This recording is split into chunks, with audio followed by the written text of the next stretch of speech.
পৌরসভার বিশৃঙ্খলা সৃষ্টির অভিযোগে কংগ্রেস নেতার বিরুদ্ধে থানায় অভিযোগ, আর সেই মামলায় মঙ্গলবার জামিন পেল কংগ্রেস নেতা গৌরব সমাদ্দার।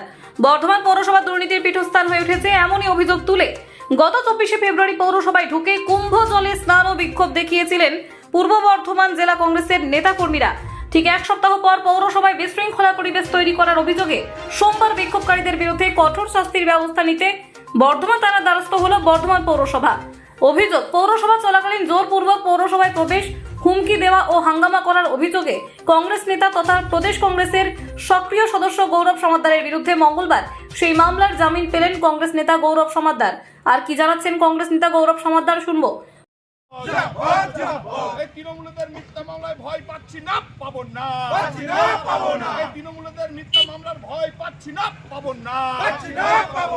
তৃণমূলের দুর্নীতির প্রতিবাদে জাতীয় কংগ্রেস লড়ছেন, লড়বে।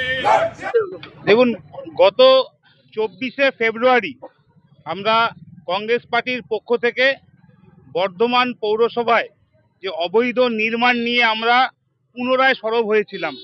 বর্ধমানের 35টা ওয়ার্ডে যেভাবে নেতাদের, তৃণমূলের নেতা কাউন্সিলরদের মদতে, চেয়ারম্যানের মদতে যে অবৈধ নির্মাণ গড়ে উঠেছে, তার প্রতিবাদ আমরা জাতীয় কংগ্রেসের পক্ষ থেকে জানিয়েছিলাম। এবং চেয়ারম্যান আজকে ভয় পেয়ে আজকে আমার নামে উনি মামলা করেছেন, মিথ্যে মামলা করেছেন। আমরা গান্ধী নীতিতে বিশ্বাস করি, তাই আমরা কোনো সেইখানে ঝুট ঝামেলা কোনো অশান্তি করতে যাইনি। কিন্তু পৌরপিতা সেই দিন ওই পৌরসভায় উপস্থিত না থাকা কালীনও উনি মিথ্যে মামলা দিয়েছেন যে আমরা নাকি ভাঙচুর করেছি, আমরা নাকি হুমকি দিয়েছি। ওনাকে পরিষ্কার ভাষায় বলে রাখতে চাই, আপনি সাপের লেজে পা দিয়ে ফেললেন। জাতীয় কংগ্রেস আপনার এই মিথ্যে মামলাকে ভয় করে না। আমরা যারা আছি আমরা এই মিথ্যে মামলাকে ভয় করি না। আপনার পৌর বোর্ড থাকাকালীন বর্ধমানে যে সমস্ত অবৈধ নির্মাণ হচ্ছে সেই নিয়ে আমরা পুনরায় সরব হব এবং কারা কারা যুক্ত আমরা এই নিয়ে হাইকোর্ট পর্যন্ত যাব এবং এই কেসটা কত দূর গড়ায় আপনি দেখিয়ে নেবেন। মিথ্যে কথা বলে মিথ্যে মামলায় ফাঁসিয়ে আমাদেরকে ভয় দেখানো যাবে না। পৌর বোর্ডের এগেনস্টে আমরা পুনরায় পৌরসভা ঘেরাও করব এবং চেয়ারম্যানকে পরিষ্কার জানিয়ে রাখতে চাই, আপনার বিরুদ্ধে যে সমস্ত আমরা অভিযোগ পাচ্ছি আমরাও কিন্তু হাইকোর্টে দ্বারস্থ হব। আপনি মিলিয়ে নেবেন। আপনার এই